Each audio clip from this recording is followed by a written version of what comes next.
Bem, vamos então dar sequência aos seminários do Instituto de Brasilidade, hoje, na área de artes plásticas.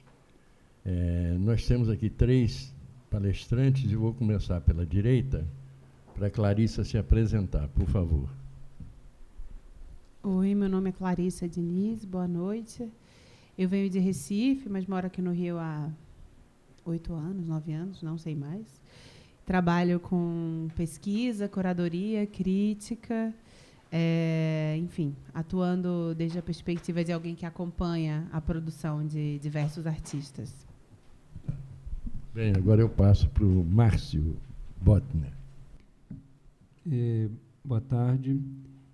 Bom, eu sou artista e galerista, sou sócio fundador da Gentil Carioca, junto com o Ernesto Neto, que está aqui ao meu lado, e a Laura Lima. Fundamos a Gentil há 16 anos. Faço também há 9 anos parte do Comitê de Arte Basel Miami, como um participante que, junto com outros colegas galeristas, escolhemos quem participa da Feira de Arte de Miami. Isso falando um pouco dentro do lastro do mercado de arte, que eu imagino onde eu vou poder colaborar um pouco para tentar clarificar um pouquinho ou complicar um pouquinho mais sobre essa questão do mercado de arte. Então vamos ao Ernesto Neto, vamos lá. Boa noite, eu sou o Ernesto Neto, eu nasci em 1964, faço escultura, sou escultor, artista, e também sou sócio do Márcio, como ele falou, na Gentilzinha, a Encruzilhada Gentil Carioca, e que é um lugar assim incrível, que a gente teve a graça de se encontrar, né? A gente se conhecia já, eu e Márcio e Laura. O Márcio e a Laura já eram bem amigos, mas eu conheci eles um pouco e a gente, assim, eles me chamaram lá, né? E aconteceu de acontecer a Gentil, de uma hora para outra, em um mês da primeira conversa, a gente estava abrindo a exposição do Fabiano Gomper, e ela fez 16 anos no dia 6 de setembro, e a gente acabou de fazer uma festa agora, no sábado, dia 21, celebrando essas velhinhas, apagamos 16 velhinhas lá. Tinha só 16? Tinha mais de 16 velas ali, não tinha não? Acho que... Futuro. É o futuro, então. Mas, enfim, é um prazer grande estar aqui nesse lugar. Eu também sou pai de 2 filhos e sou casado.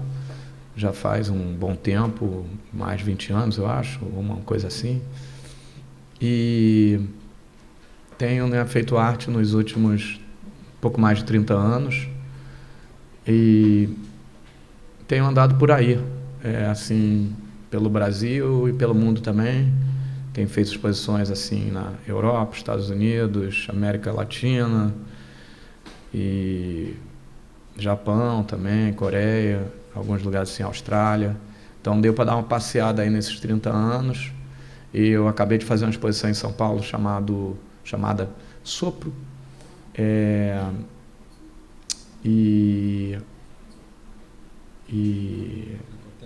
Na Pinacoteca de São Paulo tinha um trabalho também, era uma exposição, meio que uma pequena retrospectiva, e também teve um trabalho novo, grande, chamado Curabrá, Curaté, e também há uns anos atrás eu tive a graça de conhecer o povo Runicuim, lá do Acre, Amazonas, na floresta amazônica, e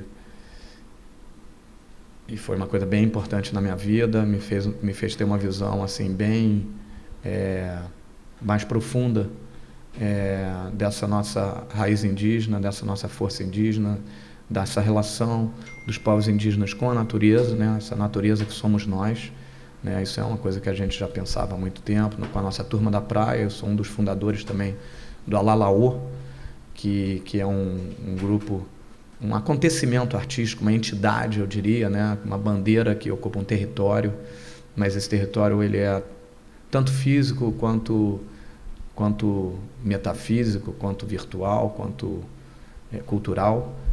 No caso, a gente fundou isso também junto com o nosso amigo Marcos Wagner, que não está aqui agora, mas junto com o Márcio também. Eles estão tocando mais essa bandeira. Uma ação de arte pública, né? É uma ação de arte pública aqui, o Márcio até pode falar um pouquinho mais daqui a pouco, e que é também, de alguma forma, uma extensão da nossa prática artística, da nossa prática enquanto cidadão, né? Porque a gente também, principalmente eu e o Marcos, somos fundadores junto com a nossa turma da praia, minha mulher, Liliane Kemper, o Marcos Cunha, o William Vorres, a Rebeca Lockwood, enfim, mais uma galera aí, sei lá, falando nome, já estou esquecendo o nome de gente, a Cecília, a Regina, e a gente fez aquela festa, né, de Réveillon. A gente, mais uma vez, a gente não fez, ela aconteceu de acontecer, como tudo na vida, na nossa vida. Nem eu sabia que ia ser artista. Se me dissessem que eu ia ser artista, eu ia cair na gargalhada, um mês antes de eu fazer a primeira escultura no Parque Lage, olhar aquilo e dizer, poxa, isso é o que eu quero fazer na vida, não tenho dúvidas agora, num momento onde tudo era dúvida, a única certeza que apareceu era aquela. E esse Réveillon, né, na praia de Ipanema, ele acontece lá, a gente chama de a nossa festa, né, e ele acontece há 21 anos, né? Márcio é um dos grandes parceiros, né? A gente nem conhecia o Márcio quando começou, e logo que conheceu ele já também virou irmão, nessa grande irmandade carioca, das pessoas que acreditam no ser carioca, que é ser uma pessoa que acredita na vida, na pluralidade de seres, na diversidade cultural, na improvisação, na relação com a praia, com a floresta, com a cachoeira, com as montanhas, né, com essa natureza maravilhosa que nos entorna, que nos abraça, que nos aperta por essa cidade, em todas as suas matizes culturais e assim, de estar na rua, né, estar fazendo as coisas na rua, estar vivendo na rua, estar aberto às coisas que acontecem na rua e não trancafiado em casa, olhando a televisão, com medo de tudo, porque, né, a televisão fica oferecendo medo para a gente, né? Assim, o interesse dela, televisões, é que a gente fique vendo televisão, né? Porque ela está vendendo produtos, né? E os produtos muitas vezes é o medo, né? Então a gente gosta de estar na rua. Então a Gentil, ela acontece na rua também, né? Depois nem vou falar muito da Gentil, porque eu quero deixar isso para o Márcio falando. Mas a gente também acredita que a escultura é um lugar social, é um acontecimento social. Assim, eu vejo tudo como uma escultura. Assim, o dia que eu comecei a fazer escultura na vida, que essa força entrou dentro de mim, ela já existia, eu não sabia. Eu me lembro de ver um balé do Grupo Corpo, Saltimbancos, não era Saltimbancos, não, era Grande Circo Místico, no Maracanãzinho, e eu via aquelas pessoas dançando com umas roupas, uns colãs que ocupavam o corpo inteiro, laranja, amarelo, verde, azul, cor de abóbora, e tudo quanto é cor, arco-íris geral, enfim, preto, branco, e aquelas pessoas, era uma coisa muito forte que batia em mim, e eu não entendia direito o que era, porque eu não tinha essa consciência, mas era arrebatador. Quando eu comecei a fazer escultura, eu entendi o que era. Era a própria escultura, essa verdade do corpo, essa verdade das coisas terem, sabe, volume, forma, peso, delas existirem, vida mesmo, sabe? Pulsante, acontecimento, estar aqui nesse lugar agora, nesse momento. Como estamos aqui nesse lugar agora, nesse momento, isso tudo para mim é uma grande escultura. E a arte, ela é esse acontecimento que está entre isso tudo, né? Esse sentimento que você tem quando você vê isso tudo, quando você se surpreende, quando você se assusta, quando você se engraça, quando você se encanta, quando você canta, dança, sente, é carregado por mil subjetividades que a gente nem sabe o que é, mas que o nosso corpo está entendendo, e a nossa mente, né, ela fica atrasada nesse acontecimento poético que é a própria vida, que é estar vivo. E ela está no entre, né? A escultura está aqui, mas a arte não está exatamente na escultura, na pintura, no desenho, na fotografia, na pintura. Ela está no entre relacional, nesse entre nós, né? Assim, entre o artista e a escultura, entre todo mundo, né? Ela está no ar, é a força, é a espiritualidade, é toda essa vibração maravilhosa que existe no estar vivo, as células pulsando, cantando, dançando, e as proteínas entrando, e os aminoácidos, e toda essa floresta que existe dentro de nós, que é o reflexo dessa floresta maravilhosa, que é a própria planeta Terra, a Mamãe Terra, essa mãe maravilhosa, né, que nos deu essa luz, né, essa luz, e isso me faz me lembrar da nossa mãe indígena, sabe, essa mãe maravilhosa, tantas mães indígenas que formaram os primeiros brasileiros e brasileiras, e as mães africanas também, né, mães de brasileiras e brasileiros, né, essa nossa segunda mãe mesmo, né, com essa relação difícil com o pai bastardo, né, muitas vezes de encantamento, mas muitas vezes de violência, de opressão, sabe? Então é uma história muito mal contada que a gente tem, mas é a história que nos forma, a história que nós somos, e infelizmente a gente não percebe essa beleza, não está consciente dessa graça maravilhosa de que somos nós, povo brasileiro. Então a gente só estuda na escola, né, a cultura ocidental, a cultura invasora, a cultura do pai bastardo, e não estuda essa cultura maravilhosa que é a cultura indígena, uma cultura de muita sabedoria, de muita cura, de uma espiritualidade profunda, serena, da cultura da alegria, né? Aqueles que dizem a alegria é a cura, né?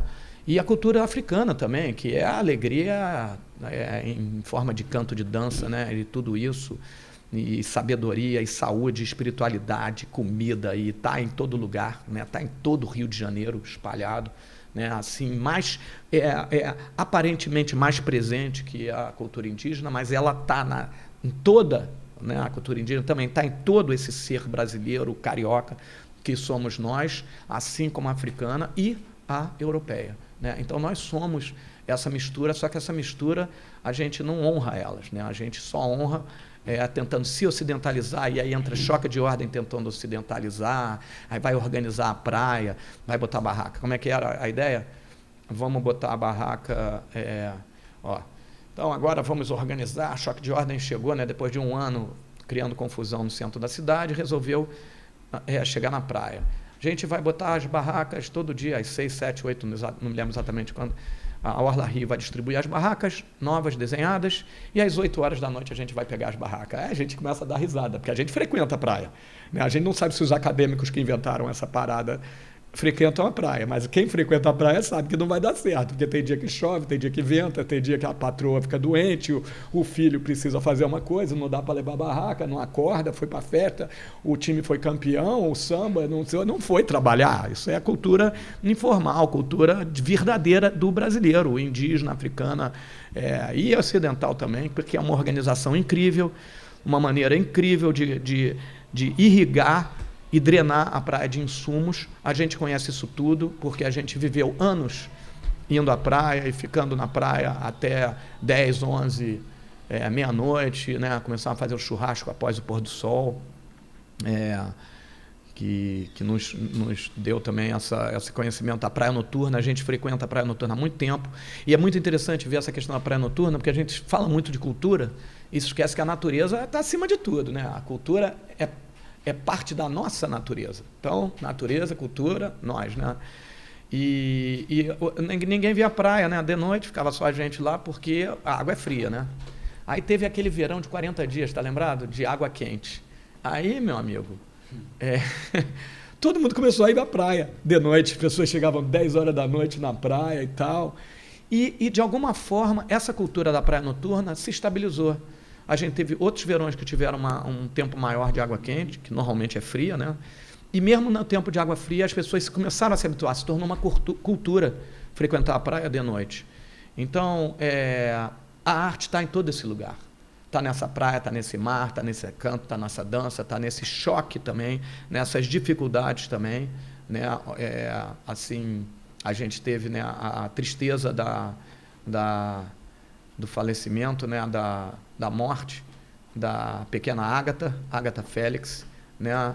Eu acho que a gente, assim, estou aqui fazendo um rezo, um canto, uma dança, uma homenagem, né, aos pais, a Ágata, né, acima de tudo, né, que ela esteja com muita luz em algum lugar nesse hipermundo de sabe-se lá o quê. Mas aos pais e a mãe de Ágata e todos os parentes, sabe, que eu vi, sabe, pai e mãe ali, e eu fico pensando, sabe, todos temos filhos, né? O que seria se fossem os nossos filhos, né? Assim, o que seria se fosse a sua filha que tivesse ali tomado uma bala, sabe-se lá como, nessa absurdo que é a entrada da polícia nessas comunidades, né? Essa escravocracia que não termina no Brasil, que continua, né? Nesse país de commodities, né? Foi o açúcar, foi o café, o ouro, né? Agora é o ferro, é a soja, é a carne, o petróleo, né? Continuamos no mesmo lugar, né? Massacrando, sugando a terra, destruindo floresta, queimando a Amazônia, infectando, destruindo o rio, né? Rio Doce, Brumadinho, todas essas coisas horripilantes que estão acontecendo, massacrando a sociedade, tirando o suco, e não só massacrando economicamente, mas como invadindo favela, dando pancada, invadindo a casa de morador, sem menor respeito, sem papel, sem nada, né? Então, essa lei que a gente já não sabe mais para que serve, né? Então, o que é ocidentalizar a praia? Por que não ocidentaliza as relações sociais? Por que não dá educação, já que não é Ocidente? No Ocidente, a educação ela é universal para todos. Então, por que isso não acontece aqui? Então, só quer ocidentalizar na hora que o camelô aparece. Se não tivesse o camelô, o Brasil já tinha explodido, sabe? Então, a gente precisa ter um pouco de humildade, sabe? E olhar realmente para quem a gente é, parar de ficar olhando para fora, parar de ficar esperando o pai bastardo botar aquela espada na nossa cabeça e dizer, você é alguém. Então, a arte, ela está nesse lugar todo. Os artistas estão tentando manifestar isso de várias maneiras, muitas vezes de uma forma mais sutil, mas do relacionamento das coisas. Então, tudo está em relacionamento, né? Essa água está dentro desse copo, esse copo está sobre essa mesa está sobre esse chão, e em torno disso tem esse ar. Essa atmosfera que é uma escultura. Tem volume, tem cor, dependendo do dia, da hora, é uma cor diferente. É invisível e é visível. A gravidade, que é essa força, que é a força mais presente no nosso entendimento comum, mas é a mais distante, né? Assim, é a mais difícil. A ciência está mais distante de entender a gravidade do que a fraca, a forte e a eletromagnética. No entanto, ela é a mais próxima da nossa vida. E a gravidade é a escultura. A escultura, ela está no tempo, no espaço, no lugar, ela está aqui agora. Então, assim, a escultura, ela de alguma forma, ela foi cada vez, comigo, ela foi uma extensão do corpo, né? Ela saiu uma coisa que saia do corpo, que seja corpo naquele lugar, que seja pensamento também, mas que seja corpo acima de tudo, que seja canto, que seja dança, que seja vida. E ela acabou se ampliando de tornar lugares sociais também, que a gente se encontre, da extensão dessa praia, dessa floresta, dessa cachoeira, de todo esse entorno que é essa atmosfera que nos abraça, dessa mãe terra que está lá dizendo, meus filhos, o que está acontecendo, galera? Filhos e filhas, né? Filhos, né? Porque realmente a nossa língua tem esse negócio do que vem antes, o ovo, a galinha, mas enfim. E falando em galinha, é uma coisa triste, porque a gente está só querendo os ovos de ouro e a galinha está morrendo. A galinha está morrendo e quer mais ovo. A galinha não aguenta mais dar ovo. Então a gente precisa cuidar da galinha, rapaz. Não é só ovo. E a galinha é esse espaço cultural que a gente tem, que está sendo asfixiado também, né? A gente teve a Arte Rio agora, que foi um grande evento, é um evento comercial, com certeza, é um lugar de encontro. Eu me lembro lendo um livro do Bento de Jesus Caraça, que ele dizia assim, ele falava de matemática, fundamentos da matemática, falava dos números naturais, números fracionários e assim por diante, até um momento que ele entrava num departamento de história. E ele dizia, porque no momento da história você tinha a elite, que era a figura, que era a geometria, o lugar, a terra. E você tinha a aristocracia, que ele chamava. E você tinha os comerciantes, que era o barco, era o movimento, era a água. Eles iam de uma ilha para outra, andavam o Mediterrâneo inteiro e começavam a trocar não somente produtos, mas ideias.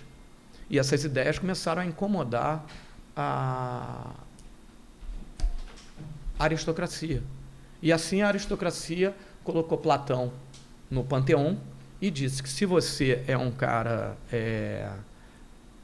um jovem que quer falar de coisas belas, coisas fortes, coisas importantes, você deve estudar a geometria, porque o número que representaria o comerciante é a matéria, é o corpo. E o corpo, ele é transitório, ele não é perfeito, ele é imperfeito. O pensamento não, você pensa, triângulo, Pitágoras, Euclides, toda essa coisa. Você pensa aquela forma perfeita, é só fechar o olho, pum, tá um triângulo lindo ali. Mas você não consegue desenhar um triângulo assim, dessa forma. Mas você sabe calcular, 180 graus é a soma de todos os lados. e duas retas paralelas jamais se encontrarão. Então, assim a gente perdeu, né? Perdemos o nosso corpo, virou, né? Perdeu seu valor. E esse negócio de perfeito eu tenho muita dificuldade. Depois o cristianismo, né, disse que também o corpo, a mente também não era, porque tinha o pecado original. Então, só Deus e essas coisas todas. E Deus ficou lá longe da gente. E quando eu fui na floresta, eu ouvi da família Runicuim que o sagrado está em todo lugar. Não está lá longe. Quer dizer, eles não falaram isso, que para eles nem existe essa possibilidade. Está em todo lugar, aqui, agora, que é que nem a poesia, que foi o que eu sempre senti. Poesia está em todo lugar, no ar, no... A arte. É tudo isso. Isso é o sagrado, é a força, é a arte, vibrando em tudo quanto é canto, entre nós, entre eu aqui agora e tal. E aí, segundo Bento de Jesus Caraça, chegou ali na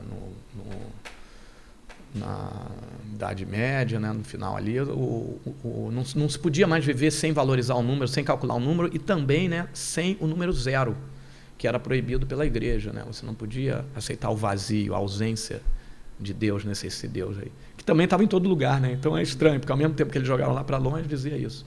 O zero é Deus, tudo é Deus. O que não é Deus? Deus e deusas, e viva as divindades todas da terra, né? A Yushibu, a Shiva, sei lá, Omolu, enfim, toda essa turma aí de todas as famílias aí, que na espiritualidade, quando a gente está na espiritualidade plena, não existe separação, não existe diferença, todos somos iguais, todos somos seres de luz, seres do amor, porque o amor é que monta isso tudo, já dizia lá a família do Yogananda, tudo é feito de amor, somos, né, como é que é aquela frase, o mundo é feito de microfatos, onde o fato não existe, só aversão, isso tudo é um amor, juntando todas as moléculas, todos os átomos e subpartículas e tal. Essa força é incrível que certos yogis conseguem se desmaterializar aqui e fazer coisa ali. Certos pajés conseguem fazer coisas que até Deus duvida, né? Então,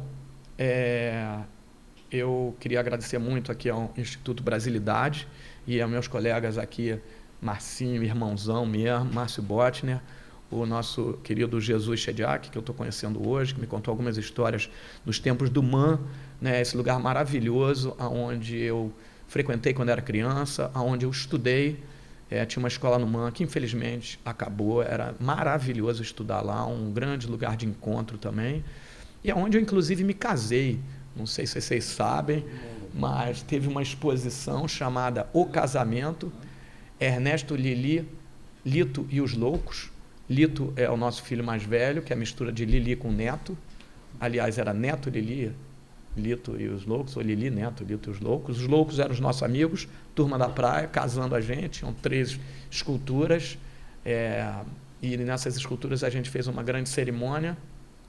A Lili estava grávida de 8 meses, barrigão mesmo, e as esculturas tinham toda essa coisa uterina e essa coisa maternal, porque assim, para mim não existe nada mais importante do que a vida.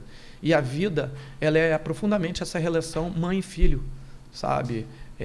E o pai também, obviamente, mas a relação mãe e filho é da onde a gente vem. Todos nós viemos da mãe, né? Então, todos nós temos essa relação com o útero, essa relação de topologia, de carne com carne, de corpo com corpo, de escultura com escultura, de estar lá dentro daquele balanço, e cheiros, e líquidos, e sons, e luzes, e um dia a gente sai, e a vida acontece. Então, é uma coisa muito maravilhosa, muito sagrada, muito profunda, daí dá a tristeza e dá absurdo da gente matar um ao outro, de graça, por nada, por gratuidade, sabe? Assim, não é para comer, não é para viver, sabe? É por simplesmente, muitas vezes, só para ganhar dinheiro, né?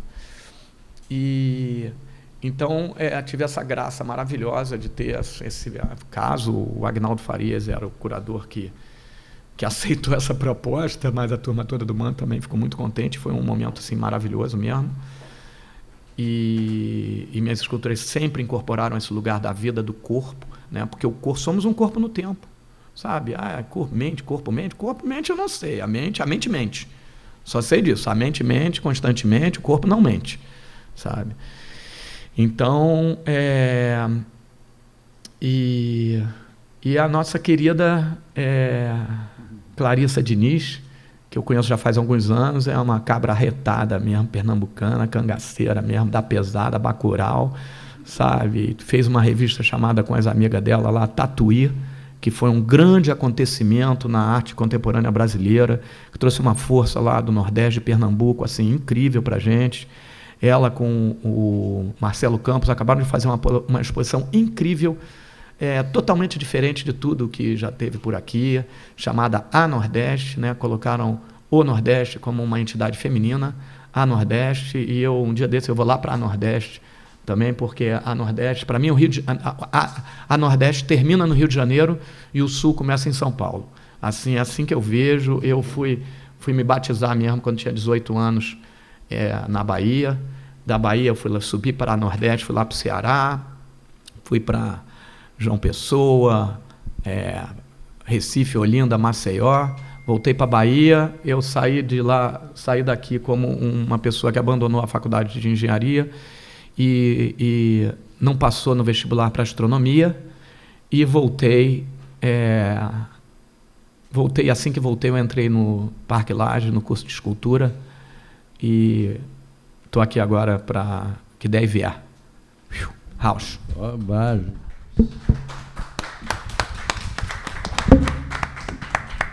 Bom, eu normalmente, como curador, eu não gosto de interferir, até eu falei isso antes, mas em função na verdade, não foi um depoimento do Ernesto, eu me sinto até no dever de colocar algumas coisas aqui sobre o MAM. Eu dirigi no MAM um espetáculo com o Walter Smetak. O Smetak era o cara que unia a música às artes plásticas e que não vinha ao Rio em hipótese alguma, né? Aí eu tinha feito um projeto no interior de Mato Grosso com Paulo Coelho, o nosso escritor aí e tal, e de lá eu falei, vou visitar o Smetak. Aí fui à Bahia. Eu cheguei lá, ele estava deitado, ele tinha uma cama como é que eu vou te dizer, uma cama de alvenaria. Aí eu cheguei, aí a mulher dele, a Julieta, disse, o velho está uma semana sem comer te esperando, você veio, entendeu? Uma coisa mágica. Aí eu cheguei, o Smetak chegou, sentou, me mostrou um disco que o Caetano tinha produzido sobre ele, entendeu? Esse disco o Caetano produziu para mim, tinha dado um Yamaha para ele também, e ele tinha participado do Caetano, o Gil e a Gal, da Bienal de São Paulo. Agora, esse deusinho de merda, esse deusinho de merda, que eu faço uma turnê com ele para o Brasil? Eu não vou, não. Ele falava desse jeito. Eu não vou, não. Eu falei, Smetak, espera um minutinho. Liguei para o Sidney Miller. Falei, Sidney, vamos levar o Smetak, aí vamos fazer um projeto. Ele falou, Shediac, eu boto todo o dinheiro do MAM. Se você trouxer, eu boto. Aí o Smetak, aí eu conversando com o Smetak, eu não vou não, no Rio não, acabou indo. Bom, resumo da ópera. Aí quando chegou aqui, ele fez um espetáculo sobre a loucura. Nós fizemos uma apresentação, o Gilberto Gil participou, e, enfim, um grupo da Bahia e tal, um projeto deles, ele criou um ovo acústico e uma árvore sonora com cravelas de piano, um objeto plástico. Foi um sucesso absoluto, mas um crítico da Veja esculhambou, disse que é uma loucura, isso é uma loucura e tal. Aí o Sidney Miller me disse, Shediac, eu adorei esse crítico. Eu falei, por que, Sidney? Porque, olha só, quando o Stravinsky estreou a Sagração da Primavera em Paris, houve uma vaia geral, uma mulher histérica gritava, louco, louco, louco. Aí, no outro dia, quando ele foi dar a entrevista, aí aquela pergunta cretina, né? O que o senhor achou do espetáculo? Ele disse, eu fiquei muito feliz, porque pelo menos uma pessoa entendeu o meu trabalho. Quem? Aquela que dizia, louco, louco. Entendeu? Quer dizer, esse é o território da arte, né? Uhum. E aí vamos trazer também o Fernando Pessoa, que dizia, sem a loucura, que mais que o homem é esta besta sadia, cadáver adiado que procria. Entendeu? Então é isso aí. Bom, eu agora vou apresentar aqui o seguinte, um agradecimento à TV Comunitária, o Canal 6 da NET, à Associação dos Aposentados e Pensionistas do BNDES, Associação dos Funcionários do BNDES, e informar que a primeira exibição, esse seminário, quer dizer, esse nosso encontro aqui, vai ser exibido na TV, Canal 6 da NET, né, TV comunitária, quarta-feira, às 22 horas, e 2 reprises. Primeira, na sexta-feira, às 14h30, e segunda, terça-feira, às 10 horas. Bom, eu vou pedir ao Márcio que continue, porque eu acho que existe aí uma simbiose, e depois eu passo para você, tá bom? Por favor.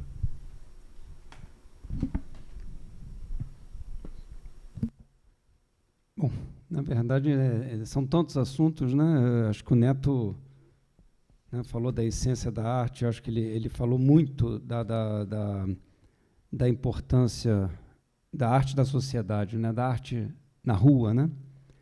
E é algo que eu compartilho, né? Como ele estava falando, temos alguns projetos, né, que tocam, né? Que é o caso do Olalaô, né? Essa ação, né, de arte pública que há 9 anos ocupa, né, a Praia do Arpoador. Né? Então, a ideia é... A gente pensava que temos que colocar arte na rua, uma arte sem portas, uma arte aberta, uma arte que possa estar ali exatamente para ser vaiada, ser criticada, ser questionada, ser valorizada. E foram vários artistas que passaram. E a ideia era muito simples, né? Essa suposta galeria era a praia, quer dizer, sem paredes, fincava-se uma bandeira do Olalaô, o nome do artista, e a ação acontecia. Quando acabava a ação de arte, recolhia-se a bandeira e a praia continuava. E foram 9 anos. O projeto foi, a partir daí, se difundindo. Hoje virou uma associação religiosa cultural, porque justamente percebendo todas essas... Era uma maneira um tanto irônica também, né, de ir em cima dessa questão de não pagamento de impostos, etc., mas principalmente uma ideia de poder falar da arte na sua maior potência e do lado da sua espiritualidade também. E falar da arte e da religião enquanto o ser humano que está do teu lado, aqui e agora. Né? Como falamos, a natureza somos nós. Né? E a ideia agora é fazer um gesto mais amplo, que a gente já pensava há muito tempo, mas que agora a gente quer ver se consegue disseminar, que se a gente caminha e olha aquela orla, aqueles quiosques horrorosos que ocupam, a ideia é ter um quiosque cultural, um ponto de encontro, que é o que a gente precisa nesse momento, né, para encontrar os nossos também, para encontrar com quem a gente acredita, quem a gente fala, para ganhar força, né, num momento que parece ter tanta tristeza, tanto silêncio, né? A gente precisa valorizar, né? Nós, né?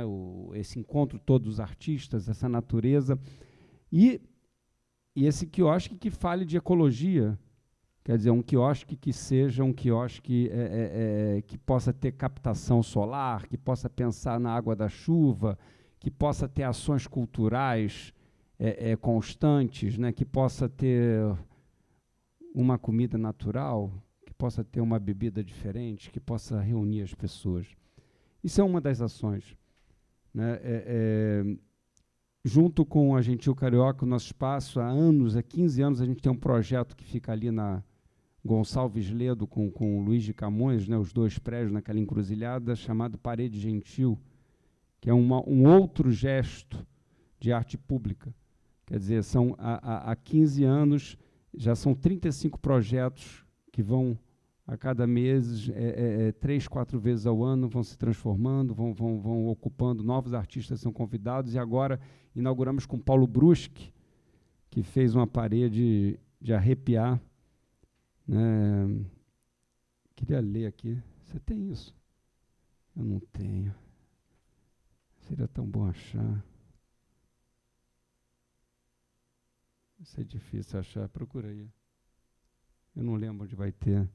mas ele fala basicamente da liberdade, da necessidade da liberdade da arte, na vida, na arte, e mesmo em momentos de ditadura, de momentos de maiores opressões, a arte sempre transitou de um lado para outro e sempre conseguiu, relaxa, não vai achar isso, resistir à ditadura, e ele coloca, perfeito, ele coloca a bandeira do Brasil também embaixo, e em vez do ordem e progresso, vende-se ou aluga-se. Bem atual. Né? Então, são projetos que vão falar de arte, projetos que vão falar de vida, que vão falar da necessidade da sociedade. Obrigado, Neto. A liberdade sempre está em trânsito e em todos os sentidos. Pelos nossos desaparecidos. A arte sempre resistiu a todas as ditaduras. Vende-se ou aluga-se na bandeira brasileira, né? Ali. Um outro projeto também é um projeto da Camisa Educação. São pequenos gestos, né, que a gente pode falar de como é que a arte pode contaminar. E esse próprio projeto da parede me fez perceber muito isso também, que o gesto de você conseguir permear, né, um público maior, que transcenda, um público que não teve a chance, muito menos de terminar uma escola formal, imagina pensar em arte, é pela vizinhança e continuidade. Se você tem um projeto pequeno, ele está ali, como esse projeto, ocupa uma parede no centro do Rio. As pessoas começam a ver, acham que somos todos loucos, que não tem razão, não tem fundamento, e não tem. Num primeiro momento, qual é o sentido imediato da arte? E aí começam a ver começam a ver duas, começam a questionar, gostam de uma, não gostam da outra. Quando vê, estão ali querendo livro, estão querendo conversar, estão querendo compreender, estão querendo ver o artista, estão querendo entrar para ver a exposição que está acontecendo. Então, a contaminação se dá pela vizinhança e com continuidade. Né? Uma coisa que a gente sofre muito no Brasil, né, de várias instituições que fazem projetos incríveis, né? Por exemplo, o MAR, né, aqui, que a Clarissa vai poder falar, né, o Museu MAR, né, aqui do Rio, Museu de Arte Rio, e a importância, né, de você ter continuidade, ter um programa. Né? Tem uma pessoa que lança esse programa, mas ela pode até sair, se o programa puder ter continuidade, só que é tão comum. Né, entra uma nova direção e sabe que aquilo é bom, e aquela coisa, né, do ser humano, vai lá e destrói para dizer, para botar a sua própria cara, para dizer que, quer dizer, a importância, né, de a gente ter um programa sólido, né, e de um tempo longo, né, de duração. E assim vai. Outro projeto, Camisa Educação, tão simples. Né, cada abertura que a gente faz na Gentil, a gente convida um artista para fazer uma camisa que tem a palavra educação escrita. Né? A gente fez uma exposição, né? Faz Educação Olha, em 2005, e convidamos, na época, mais de 60 artistas, e vinha a partir do desenho, né? Pensando que o desenho é quase o primeiro alfabeto assim, do artista, né? Ele não, é uma coisa mais simples, né? Você não precisa de um equipamento, você não precisa, ali, é um lápis, é um papel, a simplicidade, o pensamento ali, e a partir daí falar dessa escrita como questionando a importância, né, da educação e a falta de educação em vários sentidos no Brasil, e nasce esse projeto que, a partir daí, cada inauguração, um artista é convidado e cria, né, a sua camisa, que a palavra educação está destruída, está construída, está misturada, está o que o artista quiser, né, discutindo a questão da educação. Que mais eu posso falar?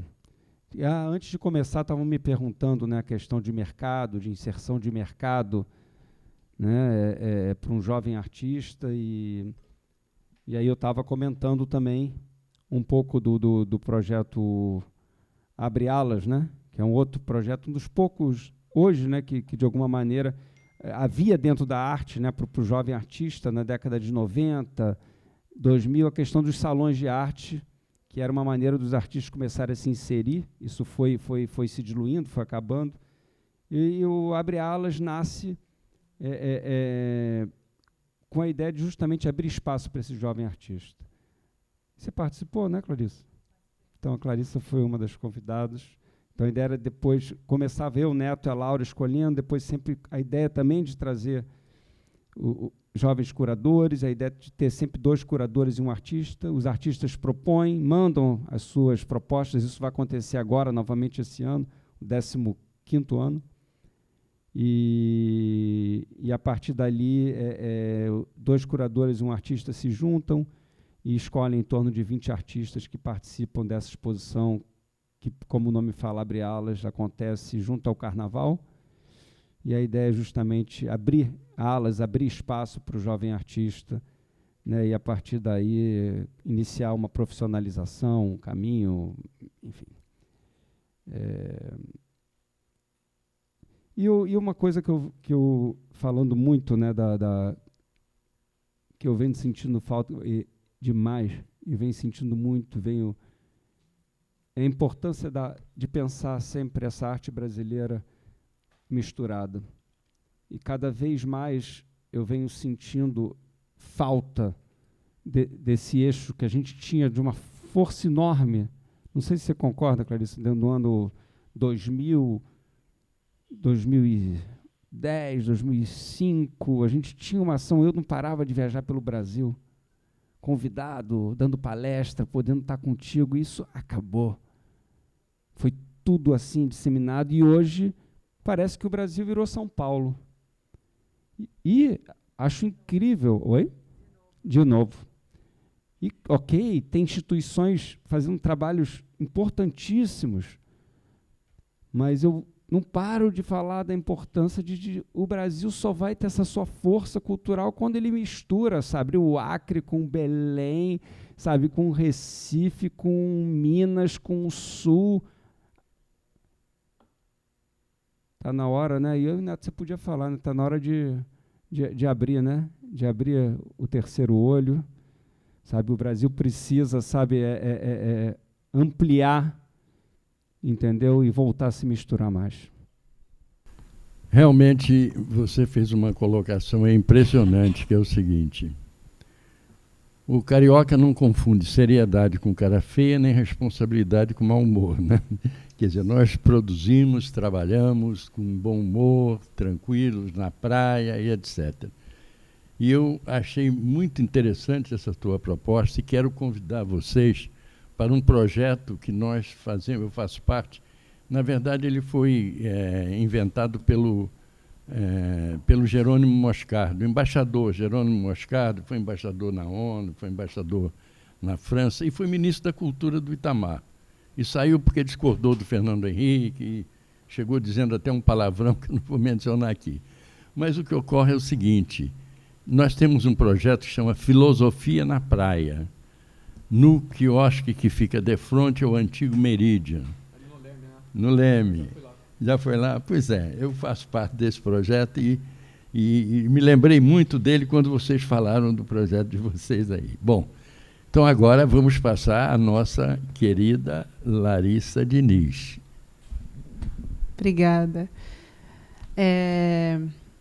Enfim, eu tinha trazido algumas imagens que não vão funcionar aí por razões técnicas, mas pensei em fazer uma fala menos assim sobre exatamente da minha perspectiva, da minha trajetória, mas tentando dialogar com a ideia de brasilidade, né? Porque, enfim, eu entendi que esse ciclo de seminários que vocês estão organizando também é uma espécie de preparativo para uma espécie de documento, né? Ou algum posicionamento relativo ao bicentenário da independência. Isso, e centenário da Semana de 22, né? Para nós artistas. Então, é um pouco retomando, principalmente esse momento dos anos 20, não só a Semana de 22, porque hoje a gente, enfim, atravessa um momento, né, de profundo obscurantismo, né, de fato vivenciando uma sociedade ademocrática, né, que atua ditatorialmente, um governo absolutamente autoritário, e é óbvio que a gente, enquanto campo da arte, se posiciona, né, de uma maneira antifascista, anti-autoritária contra tudo isso, mas, ao mesmo tempo, existe também, em paralelo a essa necessidade, essa urgência de organização e de resistência coletiva, existem vários questionamentos que a arte tem produzido sobre as suas próprias práticas, né? E práticas que acabaram gerando o cenário que Neto estava aqui colocando para a gente, que é, enfim, que a gente acha que é ocidental, né? Que a gente é incapaz de lidar com a diversidade, com a densidade das nossas culturas, né? Entender que o Brasil é pluriétnico, enfim. E a arte tem um papel, lógico, na resistência e na invenção dessa diversidade, mas ela também, historicamente, como hoje, teve um papel fundamental na construção também de políticas que acabaram por subalternizar essa diversidade, né? Assim, se a gente pensa que, historicamente, claro, como, né, mais um dos produtos aí da colonialidade, a arte teve, né, como o Neto estava falando dos comerciantes, da aristocracia, teve absolutamente a serviço, né, do poder, da aristocracia, do Estado, um processo né, enfim, de emancipação, de tentativa de leitura crítica e proposição de outras formas, outros modos éticos, estéticos de existir, é muito recente, né, na história dessa entidade ocidental, europeia, que a gente chama arte. E no Brasil,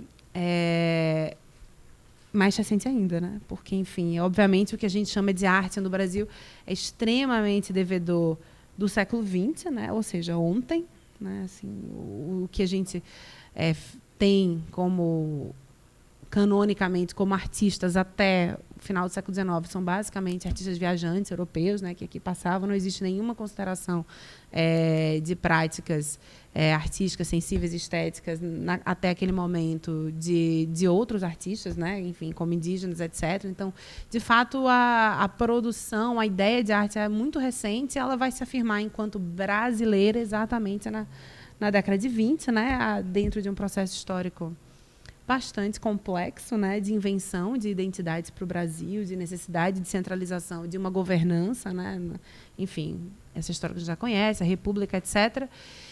E passados praticamente um século, existe hoje, por parte da produção de inúmeros artistas, e quando eu falo aqui artistas, já não dá mais para entender que é só uma atualização da figura do que foi o artista no século XX. Realmente são outros agentes sociais, pessoas que vêm de outros lugares, com outras referências, que conseguem hoje, né, dizer-se artistas, ocupar o lugar simbólico, econômico e político de ser artista. Assim, isso é uma luta muito difícil, né, uma guerra diária para que se possa ser artista, mas, enfim, entre 1922 e o nosso próximo 2022 há um ganho gigante, né, na capacidade de produzir artistas e no direito a ser artista, a dizer-se artista.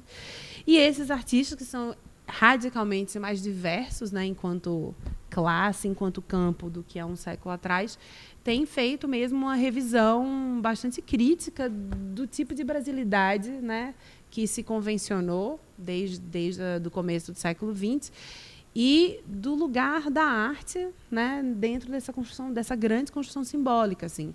É super rico pensar e ver como não só artistas indígenas, mas também pensadores, intelectuais indígenas, como Ailton Krenak, tem apontado o que Ailton chama, por exemplo, do sequestro de Macunaíma por Mário de Andrade, né, do Macunaíma, essa entidade indígena que habita o Monte Roraima, que foi registrada por alguns etnógrafos, naquele momento não exatamente se diziam etnógrafos, no começo do século XX, dentre eles Carl Grunberg, e que foram lidos pelos nossos modernistas, né, e enfim, e veio, no caso de Mário de Andrade, a dar no Macunaíma, essa que é talvez uma das principais alegorias do Brasil, né, até hoje tão poderoso aí, enfim, a gente está tendo agora no Brasil, né, Bia Lessa acaba de montar o Macunaíma. Então, são imagens extremamente fortes que continuam operando política e esteticamente, né, com forças muito maiores do que a gente imagina. O MASP acabou de bater o seu recorde de público da história, né, mais do que os suas exposições de Picasso, sei lá, do Renoir, enfim, com uma retrospectiva de Tarsila do Amaral, né, cujo que, né, o grande ícone ainda é o Abaporu, né, e a sua relação com o Manifesto Antropófago, com o projeto antropófago de modo geral. E esses artistas têm apontado como que esses marcos constituintes, por exemplo, dos anos 20 no Brasil, que são, vale lembrar, para falar do que Márcio estava aqui falando, marcadamente paulistas e não brasileiros, mas, enfim, né, que acabam ocupando o lugar de falar em nome do Brasil, mas que são socialmente muito circunscritos a um contexto, né, social paulista do começo do século XX. E eles são, não por coincidência, né, ecoando aí o que Neto vinha falando, profundamente devedores de culturas indígenas, né? Se a gente pensa Macunaíma, Cobra Honorato, próprio Abaporu, antropofagia, né? A gente poderia aí fazer uma lista gigantesca que vem até os dias de hoje, obviamente, de produções extremamente importantes, marcos, assim, não só da cultura brasileira, mas do pensamento social e político, né, que se constituiu nesse território, que são devedores de conhecimento, sabedorias, de invenções, de criações, de cosmopolíticas indígenas, e que, no entanto, quando não dão o devido crédito, né, o que às vezes, inclusive, acontece, mas quase sempre instituem essas relações sem a presença dos indígenas, né, como processos de apropriação, né, enfim. Quando o Oswald de Andrade escreve o Manifesto Antropófago e quando ele e um grupo de colaboradores, como Raul Bopp, etc., fazem a revista de antropofagia, né, os vários, que assim, eu acho extremamente instigante, eles tinham, enfim, era uma revista menos sobre identidade cultural, eu acho, mas sobre revolução jurídica mesmo do Brasil. Assim, né? Eles tinham projetos de lei, era um desejo de revolução política, né? Jurídica, epistemológica extremamente instigante, que a arte acabou lendo como identidade nacional. Assim, o jeito como a gente lê antropofagia é muito reduzido, na minha opinião, perto do que foi o projeto antropófago.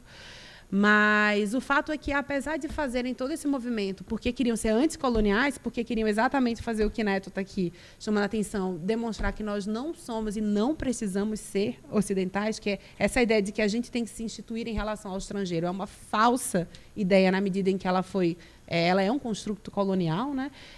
Então, por isso, eles eram extremamente anticoloniais, mas eles eram, ao mesmo tempo, persistentemente coloniais, ao continuar reproduzindo as práticas de subalternização, né? No caso, os indígenas, eles convocam os indígenas para fazer a revolução, né, cultural do pensamento, mas, ao mesmo tempo, excluem o sujeito indígena, a pessoa, efetivamente, as culturas, as pessoas reais, o pensamento, e nisso continuam, paradoxalmente, contraditoriamente, replicando, né, as perversidades da colonialidade.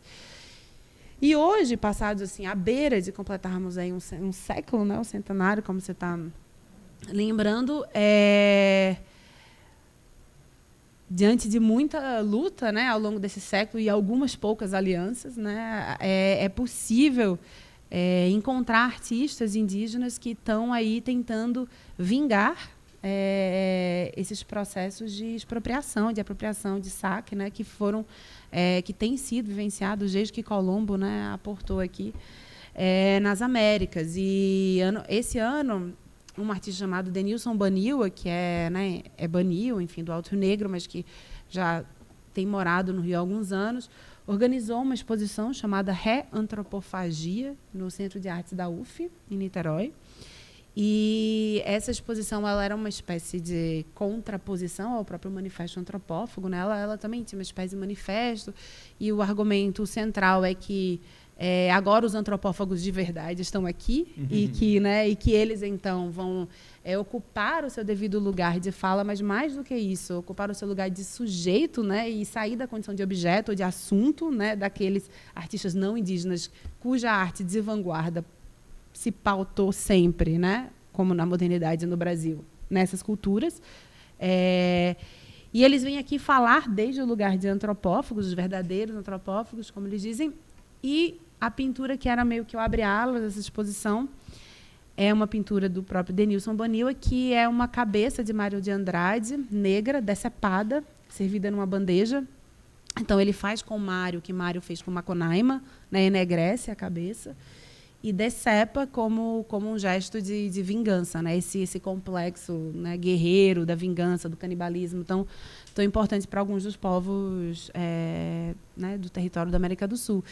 E essa cabeça, ela vem com alguns elementos que são, enfim, café, o milho, alguns elementos, né, que formam não só uma cosmopolítica ameríndia, mas também a própria história dos ciclos econômicos do Brasil, né? Eles estão ali representados como numa alegoria, como em qualquer alegoria. E um bilhete, né, que na pintura está em frente à imagem da primeira edição do Macunaíma, de Mário de Andrade, em que ele diz, esse bilhete diz que os antropófagos de verdade vieram aqui, então, para decepar Mário e para fazer reviver Macunaíma, né, o verdadeiro Macunaíma, de algum jeito liberando, né, o Macunaíma da opressão do Macunaíma, né, dessa invenção a ponto de... Ela é tão... O saque, como diz...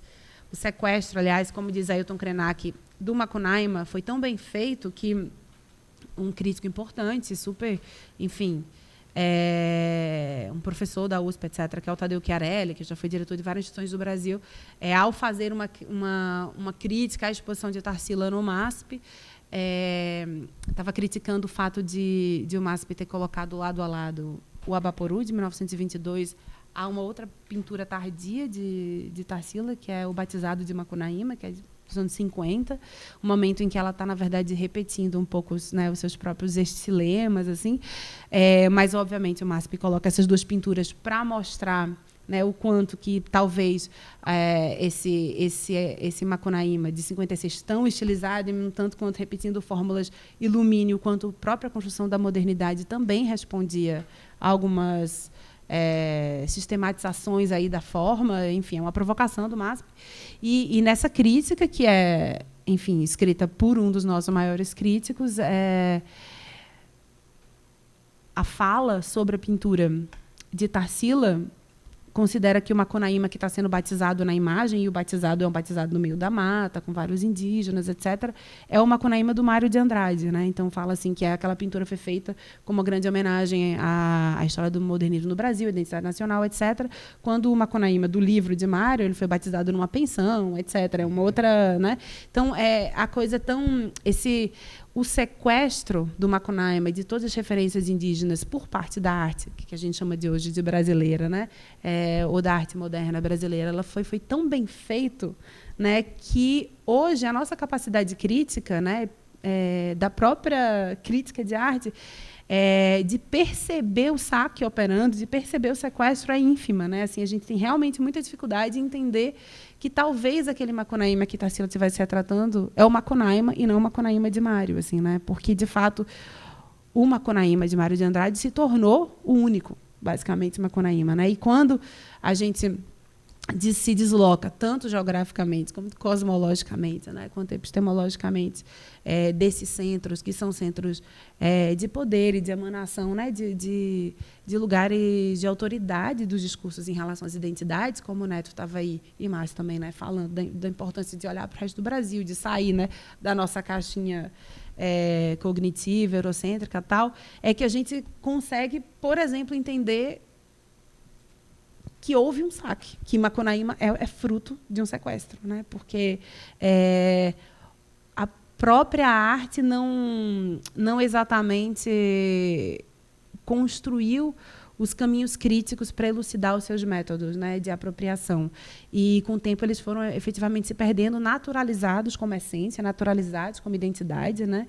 E enquanto os sujeitos que de fato constituem e praticam essas identidades, muitas vezes são a Ágata, né, que estão aí sendo brutalmente assassinados. Então, o que eu gostaria de comentar hoje é que, a despeito da necessidade de um campo da cultura, todo um campo simbólico, se articular contra uma dimensão fascista, né, que se instaura aí na governança, na hegemonia, no caso do Rio de Janeiro, em todas as instâncias do governo, né, basicamente. E que, obviamente, tem como projeto acabar com qualquer tipo de política cultural, mesmo com os direitos, né, básicos, constitucionais, de liberdade de expressão, etc. Enfim, apesar de estarmos nesse movimento, existe também... quando a gente fala em arte, não existe essa unidade arte, né? São muitas artes e muitos artistas, né? E movimentos, por vezes, que estão se contradizendo, se atritando, se friccionando em suas perspectivas, e que, por isso, é cada vez, talvez, mais importante duvidar, né, de conceitos assim tão bem estabelecidos como a ideia de Brasil, como a ideia de brasilidade. Eu acho que a própria... eleição de Bolsonaro foi um golpe na ideia de Brasil, assim, no sentido, né, de que... Foi uma apropriação. Mas de toda maneira nos faz elucida o quanto o Brasil é um desconhecido para os brasileiros, ou pelo menos para nós que achamos que estamos falando em nome do Brasil, ou que ocupamos lugares de poder, né, como representar o Brasil em bienais, etc., e falar efetivamente em nome do Brasil, e, de repente, se vê assustado com o fato do Brasil ter eleito... Enfim, quem elegeu. E é isso. Assim, acho que há muita complexidade nesses processos, e era um testemunho, pena que as imagens não estão aqui, mas era uma coletânea de algumas obras, de algumas imagens de artistas hoje reinterpretando mesmo assim, os cânones dessa arte moderna, dessa identidade brasileira. Parabéns. Bem, olha só, eu vou convidar o Rodrigo Pedrosa, que é um escultor, para dizer o que ele achou aqui. Fui pego de surpresa. Eu vim conhecer o movimento, entender o que estava se passando aqui. Fico muito feliz de estar aqui, presenciando esse momento. É importante para a gente, que é artista. Vim em companhia do Rafael Vicente, que é meu sócio de ateliê. A gente trabalha junto na Fábrica Bering, que é um outro ambiente de resistência, né? Nesse mundo que a gente está vivendo. E o que eu posso dizer é que realmente estão precisando, né? Primeiro nos juntarmos, né? Trazer uma cooperação aí mútua, porque sozinho fica mais difícil, né? A gente precisa se unir. A gente trabalha todo dia para produzir arte, para poder, né, dar um pouquinho de conforto para a gente mesmo, mental, né? É uma forma da gente sobreviver realmente, não no aspecto econômico e financeiro, mas no aspecto de existir. E eu fico feliz de estar aqui, de estar podendo presenciar. Acho que hoje é o primeiro encontro, né, desse movimento. O 25º. Estou perdido. O Jesus me convidou para isso, realmente eu não estava por dentro do que... Se Deus quiser. Então assim, é um maior prazer, muita honra de estar aqui, de poder estar participando, poder falar um pouquinho. Não esperava, vim realmente para assistir, para conhecer o movimento, e muita força para vocês todos, para a gente poder continuar, né, e botar isso aí para frente. Tá? Muito obrigado. Mas olha só. Eu quero parabenizar o nosso querido vice-presidente do Instituto de Brasilidade por ter escolhido essa mesa maravilhosa, viu? Eu confesso que eu não conhecia nenhum deles e estou muito feliz e honrado de conhecê-los, porque realmente o que eu vi aqui foi uma lição de arte. Aquilo que o atual ministro da...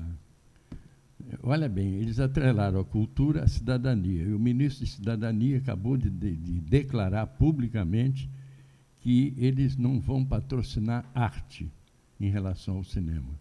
Cinema de arte para eles não serve, só vão patrocinar cinema que tenha retorno comercial. Quer dizer, segundo me consta, o Estado tem que ser guardião da cultura. A cultura não é um problema de governo, é um problema de Estado. O Mário de Andrade, Mário de Andrade, não, aliás, não foi o Mário, o Rodrigo Melo Franco, quando ele conceitua o IFAM, que é o primeiro organismo de defesa da cultura da América Latina, criado em 1937, na época do Getúlio, ele diz o seguinte, que o que nos legitima sobre a ocupação de um território como nação, mais que a lei, é a cultura. O que nos identifica, né, como nação e tudo mais. Então, eu quero dizer o seguinte, agradecer muito, muito mesmo a presença de todos aqui, e, felizmente, isso está sendo gravado, né, isso vai ficar para frente, e dizer que nós, é fundamental que a gente, no futuro, o Instituto, viu, Carlos, a gente faça aqui um seminário sobre a semana de 22 e hoje. O reflexo da semana de 22 agora, com vistas ao ano de 22, mas agora. E a gente convida o grupo que está aqui para participar e outros mais. Tá certo? É isso que eu queria dizer. Muito obrigado a todos. Bom, evidentemente que hoje o Dark Costa não está presente porque não conseguiu sair de Palmas. Ele foi a um compromisso no Congresso dos Engenheiros. Tudo bem, mas ele não pode intervir. Dark, um abraço. E então me cabe dizer alguma coisa. Algumas coisas que eu queria chamar a atenção. Eu não sei se eu estou falando alguma coisa que não deva, mas quando, pelo menos uma parte da arte que o Ernesto faz, está muito ligada a duas coisas que são muito importantes na vida brasileira, do povo brasileiro. A rede e o bordado, digamos assim, o crochê, o bordado, a linha, né? E eu acho isso fantástico, porque realmente é uma marca que junta o índio brasileiro e o habitante do Nordeste na sua expressão mais simples. Quero dizer, a propósito, é uma coisa que talvez vocês não saibam, a Marisa começou um trabalho ligado à questão do crochê e do bordado. Ela foi Você sabia disso? Não? Pois é, então não vou falar. Mas, enfim, é para dizer isso. A outra coisa é a seguinte, por que a Lalaoa? Isso aí era uma pergunta boa para o Marcos. O nosso outro parceiro. Mas a Lalaoa... Mas que calor... Olha, então eu quero te dizer, eu acho que alguns fatos estão me cercando de alguma maneira. Na última mesa anterior a essa, nós discutimos as paisagens do Brasil. E uma das palestrantes falou sobre a experiência que ela está tendo agora de escrever a história do Jardim Botânico. E eu aí intervim na mesa para dizer o seguinte, olha, você ouviu falar no Haroldo Lobo? E ela, pessoalmente, não conhecia. O Haroldo Lobo é um compositor muito ligado à música de carnaval e também à música junina, mais de 600 músicas escritas por ele, falecido em 1965, nasceu em 10, e extraordinário, simplesmente em matéria de carnaval, só podem rivalizar com ele o Lamartine Babo e o João de Barro. Mas ninguém sabe quem é o Haroldo Lobo. Quando eu fazia a provocação, dizer quem é Haroldo Lobo? Eu disse, Haroldo Lobo, já ouvi falar, mas não sei nada sobre, não estou lembrando. Que diz uma coisa aí, já sei, é o pai do Edu Lobo. Eu digo, não, o pai do Edu Lobo é o Fernando Lobo. Não, então é aquele moreno alto que trabalha na Globo. Eu digo, não, aquele é o Haroldo Costa. É importante também, foi o primeiro ator do Orfeu Negro, Bazzarino, casado com uma das irmãs Marinho, mas não é ele, esse é o Haroldo Costa. E antes que você pergunte, me fale do Haroldo Barbosa ou do Haroldo de Andrade, eu vou cantar uma música dele para você, do Haroldo Lobo. E a música que eu cantava é exatamente uma composição que ele fez em 1940 e poucos, com o Nássara, com o famoso Antônio Gabriel Nássara, grande, que é mas que calor. E a biografia do Haroldo eu escrevi porque me surpreende absoluta silêncio em relação a uma figura tão maravilhosa, carioca, morador do mesmo bairro do Rio de Janeiro, do dia que nasceu até o dia que morreu. Portanto, aquilo tem algum significado muito grande para ele. E tinha, porque o pai era funcionário da fábrica Carioca, porque ele frequentava o Carioca Musical, onde hoje fica uma das instalações da Globo, porque certamente subiu a estrada Dona Castorina e viu todos os bichos. E na rua da Vila Operária, onde não havia carros, certamente passavam cachorros, gatos, etc. E ele fez milhões de coisas a propósito disso. O gato e a gatinha vão lá pro meu quintal fazer miau, miau, miau. E fica a noite inteira uma barulheira infernal. Miau, miau, miau, miau. O gato até parece que conhece a nossa gíria e fica o dia inteiro com lero-lero. Oferece um vestido de seda à gatinha e ela responde zangada: não quer, eu rasgo, não quero. E outras do galo: eu queria ter a vida que o galo tem, eu queria ter. E certamente ele viu cantar na rua da Vila Operária galo, viu o cachorro passar, viu o gato, viu tudo isso, e daí foi fazendo as suas músicas, mas também subiu o morro, viu o macaco, pensou na girafa, porque foi no Jardim Zoológico. Enfim, fez milhares de músicas sobre os bichos, fez o bloco da bicharada que desfilava no Jardim Botânico na segunda-feira de carnaval, com pessoas dentro de bichos de papel machê enormes, que eram conhecidíssimos por aquela região dos anos 40 e 50. Enfim, um grande artista. E eu fico muito, muito feliz de que o Alalaô, que é uma coisa extremamente popular e de rua, embora ele fosse o rei do baile, porque fez muita música que foi cantada em baile de carnaval, que esse exemplo do Alalaô tenha servido para juntar outras formas de arte do Rio de Janeiro, certamente de lugares que, se ele não frequentou todo dia, porque eu acho que não era um homem da praia, até era, porque fez domingo é dia de pescaria, lá vou eu de canice, samburá, maré tá cheia, fico na areia, porque na areia dá mais peixe que no mar, claro.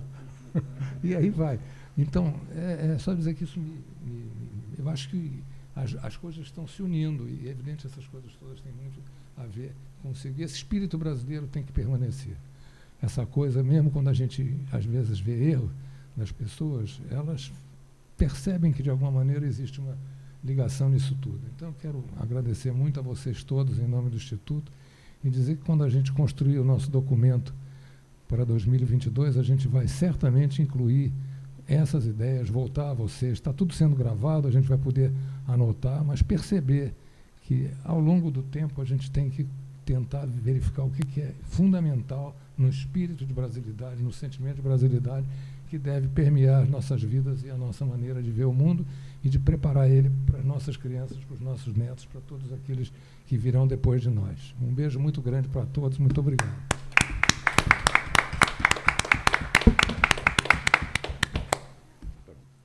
Bom, então, está encerrada aqui a nossa conversa, e eu só vou acrescentar uma coisa aqui. Eu fui batizado, eu tenho 3 nomes indígenas. Eu fui caçado, eu era professor da Universidade Federal da Bahia. Em 1971, eu fui caçado pelo governo Médici. E aí fui conhecer o Brasil, fui dar cursos com Paulo Coelho, o Paulo que hoje é escritor, etc. Tal. E fui batizado, eu tenho 3 nomes indígenas. Tem um Carajé, tem um nome Chavante e tem um Cadivel. E minha orelha é furada pelos índios, porque lá quem usa a orelha furada é o homem. E quando eu fui batizado, foi uma cerimônia linda, que furaram meu olho, enfim. Então, eu sou profundamente ligado à questão, às nossas raízes indígenas. E eu fui a Academia Brasileira de Letras tem um prêmio de publicidade chamado Jeca Tatu. Eu fui várias vezes membro do júri desse prêmio. E eu deixei de ir ao júri desse prêmio, uma vez que eu venci o Ataíde, que era o presidente da academia, para premiar um calendário de arte plumária, em vez de premiar um calendário do Aleijadinho. Foi a primeira vez que se premiou alguma arte plumária. Eu me sinto muito feliz e honrado de ter participado disso. E aí vocês vejam como eu fiquei muito feliz com vocês aqui. Repito, foi um presente eu ter sido escalado para mediar essa sessão de hoje. Tá bom? Muito obrigado. Maravilha. Gratidão.